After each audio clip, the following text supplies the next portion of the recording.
নমস্কার বন্ধুরা, welcome back to my channel Champa Rannaghar. আজ আমি আপনাদের সঙ্গে শেয়ার করব দুর্দান্ত স্বাদের নিরামিষ দিনে খাওয়ার মতো নিরামিষ রেসিপি।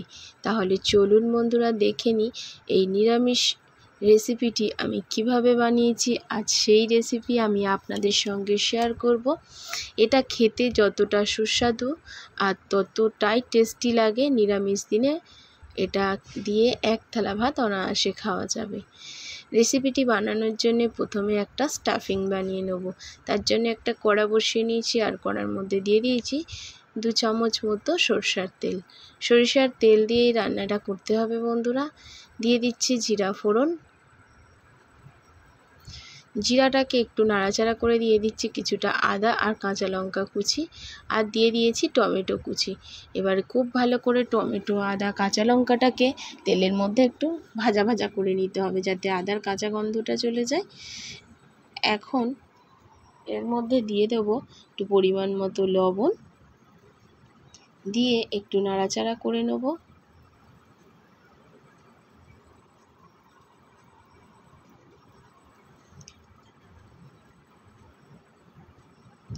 এখন আমি দিয়ে দেবো এতে ম্যাশ করে রাখা আলু। এখানে সিদ্ধ করে হাত দিয়ে ম্যাশ করে নিয়েছি 4টে মিডিয়াম সাইজের আলুকে আমি খুব ভালো মতো করে ম্যাশ করে নেব স্প্যাচুলা দিয়ে কড়াইয়ের মধ্যে। দেখতেই পাচ্ছেন খুব ভালো মতো স্প্যাচুলা দিয়ে প্রেস করে করে এটাকে একদম মিশিয়ে নিচ্ছি। এখন এর মধ্যে কিছু মশলা মেশাবো। দিয়ে দেব জিরা গুঁড়ো 1/2 চামচ,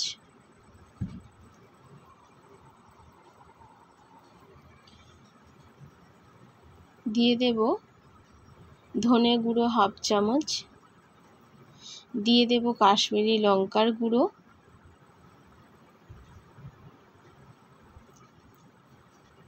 দিয়ে খুব ভালো করে এটাকে মিশিয়ে নেব। দেখতেই পাচ্ছেন বন্ধুরা আলুর সঙ্গে খুব ভালো করে মশলাগুলো মিশিয়ে নিয়েছি, আর উপর দিয়ে একটু ধনেপাতা কুচি ছড়িয়ে দিচ্ছি। এখন আমাদের স্টাফিং পুরো রেডি হয়ে গেছে। এবার এই আলুর স্টাফিংটাকে আমি তুলে নেব। আলাদা জায়গায় আলুর স্টাফিংটাকে আমি খুব ছড়িয়ে রাখবো বন্ধুরা। দেখতেই পাচ্ছেন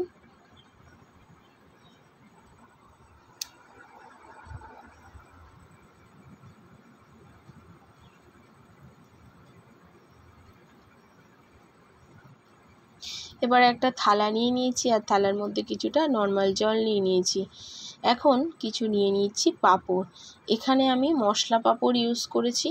আপনারা চাইলে নর্মাল যে পাঁপড়টা হয় সেটাও ইউজ করতে পারেন, বা এই রকম মশলা পাঁপড়ও ইউজ করতে পারেন। পাঁপড়গুলোকে একটু জলের মধ্যে হালকা করে ভিজিয়ে নিতে হবে। দেখতেই পাচ্ছেন কীরকমভাবে আমি ভিজিয়ে নিচ্ছি। এই রকমভাবে জলে একটু ভিজিয়ে নিতে হবে। কোনো রকমভাবে জলে কিন্তু ভিজিয়ে রাখতে যাবেন না, তাহলে কিন্তু আপনি রেসিপিটি বানাতে পারবেন না। ধুয়ে নিয়ে একটু জল ঝরিয়ে নিলাম।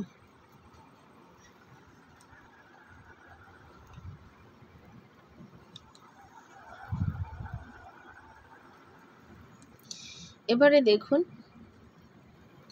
একটা পাঁপড়কে আমি নিয়ে নেব, নিয়ে এর মধ্যে আমি একটু আলুর স্টাফিং দিয়ে দেবো।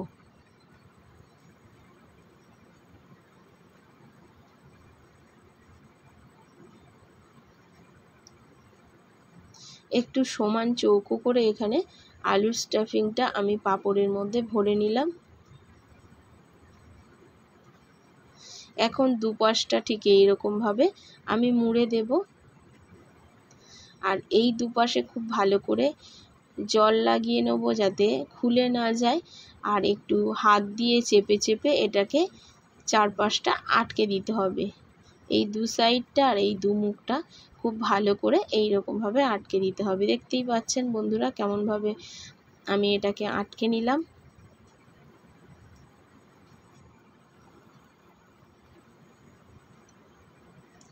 আর একটাও আমি ঠিক এইরকমভাবে তৈরি করে দেখাবো আপনাদেরকে। দেখুন আর একটাও পাঁপড় নিয়ে নিয়েছি। আর একটা পাঁপড় নিয়ে নিয়েছি, আর তার মধ্যেও ঠিক একই রকমভাবে এরকমভাবে স্টাফিংটা আমি ভরে দিয়েছি। দিয়ে এটাকে ওরকমভাবে দুপাশ দিয়ে খুব ভালো করে মুড়ে নিয়ে আর দু সাইডে একটু জল লাগিয়ে দিতে হবে, দিয়ে একটু প্রেস করে এর মুখটাকে মুড়ে দিতে হবে খুব ভালো করে। দেখতেই পাচ্ছেন বন্ধুরা কেমনভাবে আমি তৈরি করে নিচ্ছি। এইরকমভাবে সব কটাকে তৈরি করে নিয়ে আমি ফিরে আসছি। সব কটাকে এরকমভাবে তৈরি করে নিয়ে আমার হয়ে গেছে। এখন একটা মশলা বানিয়ে নেব। একটা বাটিতে নিয়ে নিয়েছি 2 চামচ মতো টক দই।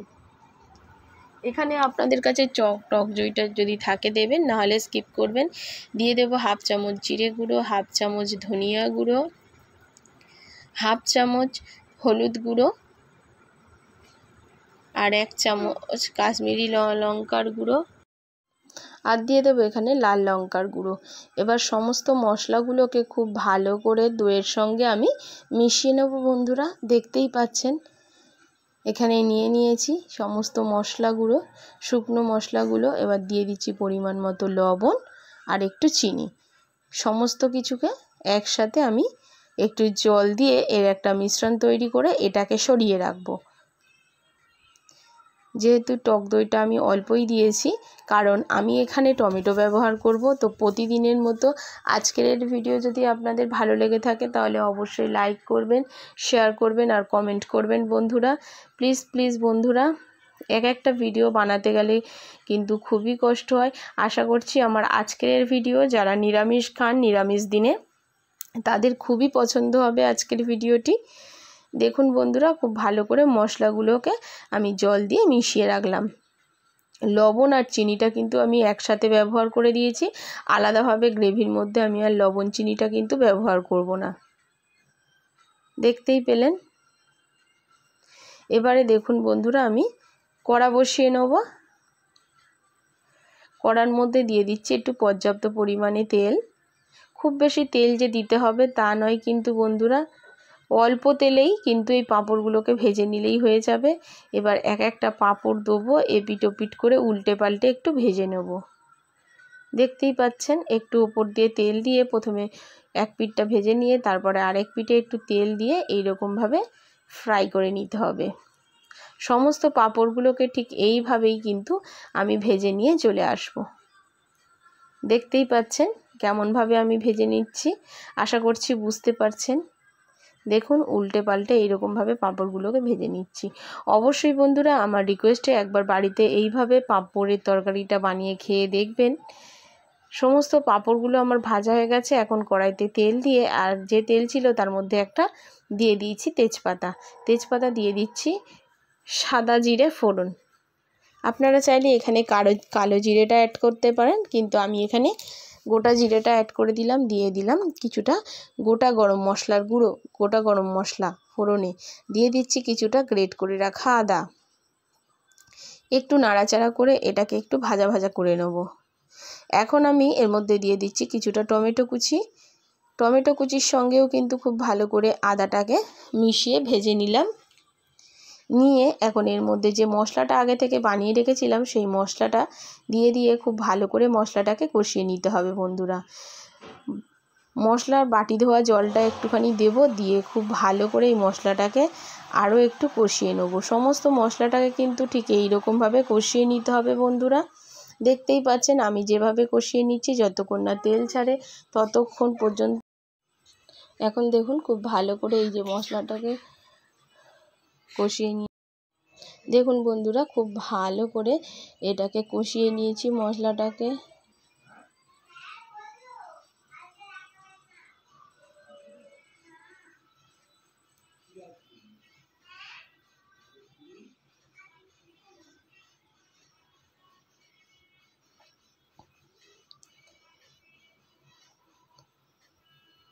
দেখতেই পাচ্ছেন বন্ধুরা খুব ভালো করে মশলাটাকে আমি কষিয়ে নিচ্ছি, আর কতটা সুন্দর করে মশলাটা কষানো হয়েছে দেখতে পাচ্ছেন। এখন যে স্টাফিংয়ের আলুটা একটু ছিল সেই আলুটাকে আমি খুব ভালো করে মশলার সাথে কষিয়ে নিয়েছি, নিয়ে এর মধ্যে জল ঢেলে দিলাম। এবার এটাকে ঢাকা দিয়ে কিছুক্ষণ ফুটিয়ে নেব। এই সময় কিন্তু পাঁপড়গুলো দেওয়া যাবে না, আগে খুব ভালো করে গ্রেভিটাকে ফুটিয়ে নিতে হবে। নেওয়ার পরে সমস্ত মশলা অ্যাড করে দেওয়ার পরে তারপরেই কিন্তু পাঁপড়গুলোকে অ্যাড করতে হবে, নাহলে পাঁপড় কিন্তু একদম নরম হয়ে যাবে ঝোলে দেওয়ার পরে। এখন দেখুন একটু দিয়ে দিচ্ছি ওপর থেকে গরম মশলার গুঁড়ো। আর গ্রেভিটা দেখতে কতটা সুন্দর হয়েছে নিশ্চয়ই দেখতে পাচ্ছেন বন্ধুরা, আশা করছি বুঝতে পারছেন।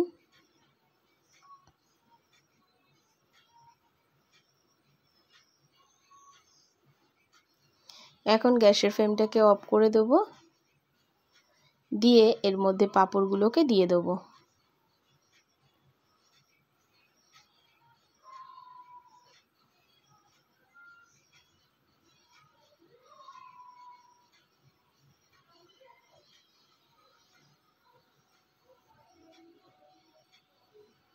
এবারে ভেজে রাখা পাঁপড়গুলোকে এই ঝোলের মধ্যে অ্যাড করে দিলাম। এবারে এটাকে সমস্ত পাঁপড়গুলোকে দিয়ে একটু উল্টে পাল্টে নেব ঝোলের মধ্যে, নিয়ে 10 মিনিট মতো ঢাকা দিয়ে রাখবো।